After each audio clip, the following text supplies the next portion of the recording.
వర్షాకాలం వస్తే ఇళ్లలోకి నీరు, ఏరియా మారాలంటే అద్దె భారం. ఇది నగరంలో లక్షలాది మంది పేదలు డైలీ రొటీన్ లైఫ్ స్టైల్.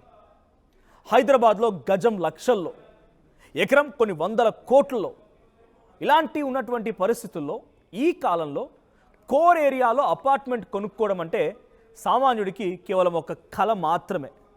కానీ ఆ కళను నిజం చేయడానికి తెలంగాణ ప్రభుత్వం ఒక పవర్ఫుల్ ప్రాజెక్ట్తో ముందుకు వచ్చింది.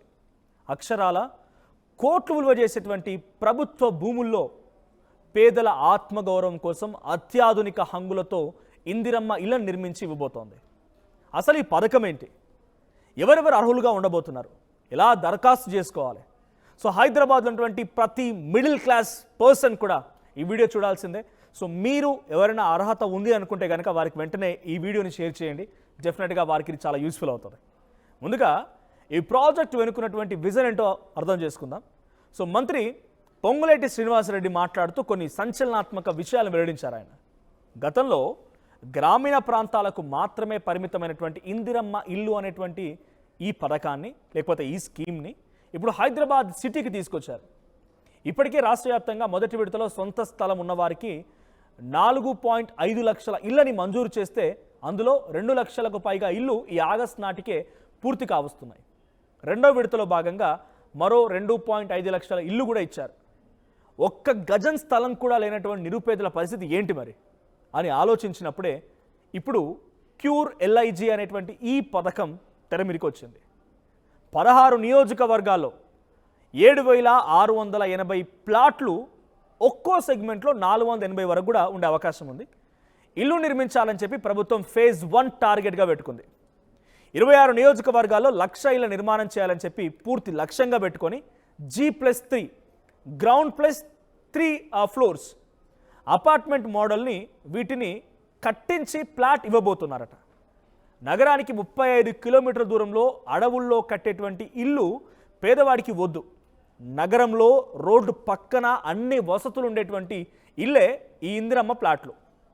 గత ప్రభుత్వ హయాంలో ఊరికి చివర డబుల్ బెడ్రూమ్ ఇల్లు కట్టడం వల్ల పేదలు అక్కడ ఉండలేకపోయారని, అందుకే ఈసారి కోట్ల విలువైనటువంటి కోర్ సిటీ స్థలాల్లోనే వర్టికల్ టవర్లు నిర్మిస్తున్నామని చెప్పి ప్రభుత్వం క్లారిటీ ఇచ్చింది.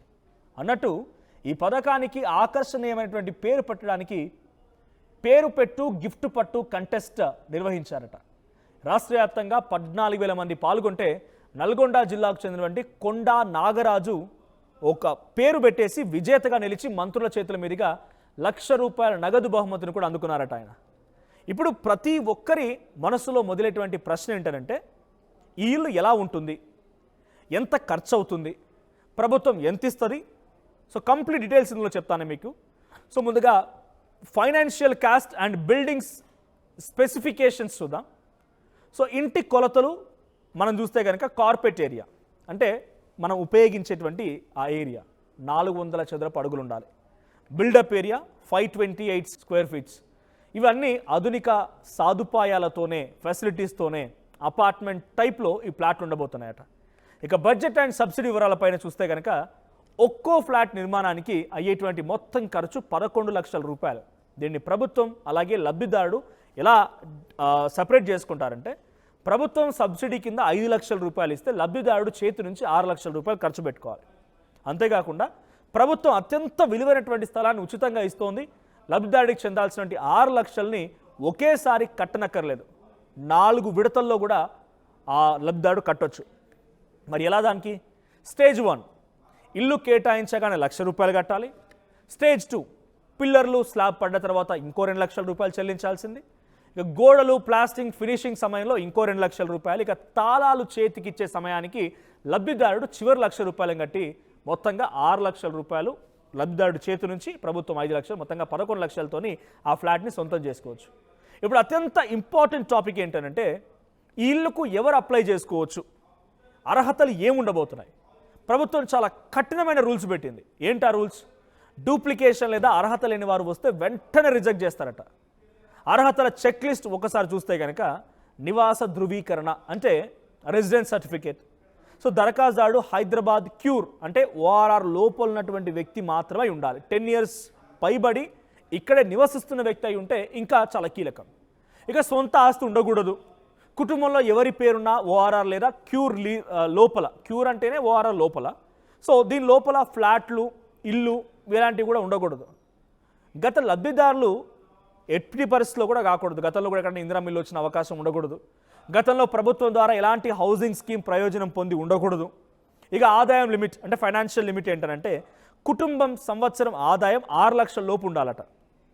స్థానిక పరిమితి దరఖాస్తుదారు ప్రస్తుతం నివసిస్తున్నటువంటి అసెంబ్లీ నియోజకవర్గంలో అప్లై చేసుకోవాలి. ఇక కుటుంబానికి ఒక కుటుంబానికి ఒకే ఒక అప్లికేషన్ చెల్లుబాటు అవుతుంది.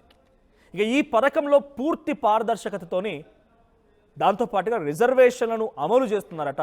అవి ఎట్లా ఉంటాయి రిజర్వేషన్ అంటే కనుక ఎస్సీలకి 14%, ఎస్సీలకి 5%, ఇక బీసీలకి 16%, ఉమెన్ రిజర్వేషన్ కోటా కింద 30%, దివ్యాంగులకు 5%, ప్రభుత్వ ఉద్యోగులకి శానిటేషన్ వర్కర్లకు కలిపి 10%.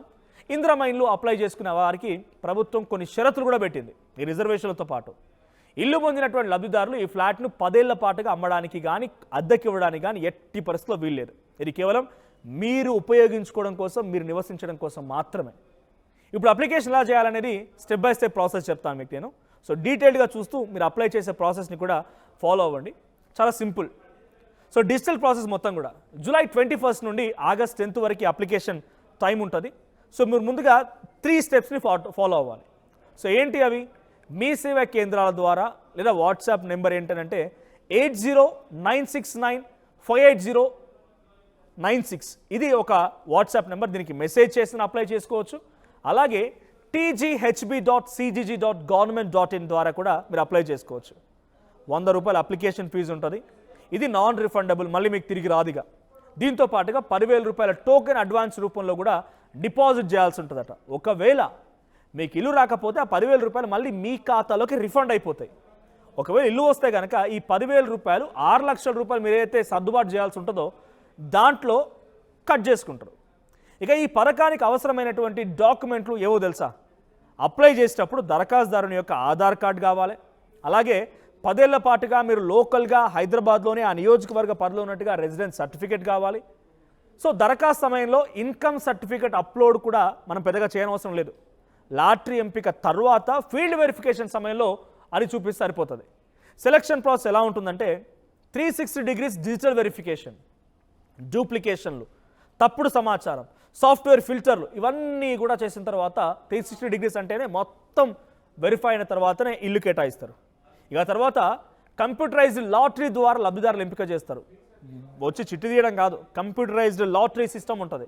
సో అప్లికేషన్లు ఎక్కువగా వస్తే కనుక డ్రా తీసే అవకాశం కూడా ఉందట. ఎక్కువ వస్తే లబ్ధిదారుడికి ఇంటికి వచ్చి అధికారులు ఫీల్డ్ వెరిఫికేషన్ చేస్తారట. ఇక హైదరాబాద్లోని మైలార్దేవిపల్లిలో 480 ఫ్లాట్లు ఉన్నాయి. నాంపల్లిలో 120 ఫ్లాట్లు. ఇక షేర్లింగంపల్లి, మహేశ్వరం వంటి 16 అసెంబ్లీ నియోజకవర్గాలలో తొలి విడతగా 7,680 ఫ్లాట్ల నిర్మాణం ప్రారంభమైందట. వచ్చే ఏడాది వీటిని హ్యాండ్ ఓవర్ చేయాలని చెప్పి లక్ష్యంగా పెట్టుకుంది తెలంగాణ రాష్ట్ర ప్రభుత్వం. ఎవరికి ₹1 లంచం ఇవ్వడం కన్నా చాలా safe and free and fair జరగబోతున్నట్టుగా వాళ్ళు చెప్తున్నారు. అట్ ద సేమ్ టైం అటువంటి ఏం జరగకుండా మీరు కూడా చూసుకోండి. అటువంటి ఏ చిన్న సమస్య వచ్చినా డెఫినెట్గా ఆర్టీవీ దృష్టికి తీసుకొచ్చే ప్రయత్నం చేయండి. We will fight for your problems. So దళారుల మాటలను అస్సలు నమ్మకండి. ప్రభుత్వ అధికారిక మీ సేవ లేదా వాట్సాప్ ద్వారా మాత్రమే దరఖాస్తు చేసుకునే ప్రయత్నం చేయండి. ఈ సమాచారం మీ ఒక్కరికే కాదు, హైదరాబాద్లో ఉన్నటువంటి మీ బంధువులకి, మీ ఫ్రెండ్స్కి, అద్దె ఇంట్లో ఉన్న వారికి కూడా, కష్టపడుతున్న వారికి కూడా డెఫినెట్గా ఈ వీడియోని షేర్ చేయండి. కాబట్టి డెఫినెట్గా వాళ్ళందరికీ సహాయం చేసిన వాళ్ళు అవుతారు. అట్ ది సేమ్ టైం చాలా రకాలుగా వాళ్ళని కొంత ఆదుకున్న వాళ్ళు కూడా అవుతారు. సో ఇది మొత్తం విన్న తర్వాత మీకున్నటువంటి వివరాలు మరింతగా కావాలనుకుంటే కింద కామెంట్ చేయండి. అట్ ది సేమ్ టైం ఈ స్టెప్స్ అన్ని కూడా 1 by 1 ఫాలో అయితే డెఫినెట్గా మీరు ఈజీగా ఈ పథకానికి అర్హత సాధించవచ్చు, అప్లై చేయవచ్చు ఫస్ట్ బేసిక్గా. సో ఇటువంటి మరిన్ని ఇంట్రెస్టింగ్ అప్డేట్స్ కోసం వెంటనే ఆ స్ట్రీమ్ని సబ్స్క్రైబ్ చేసుకోండి.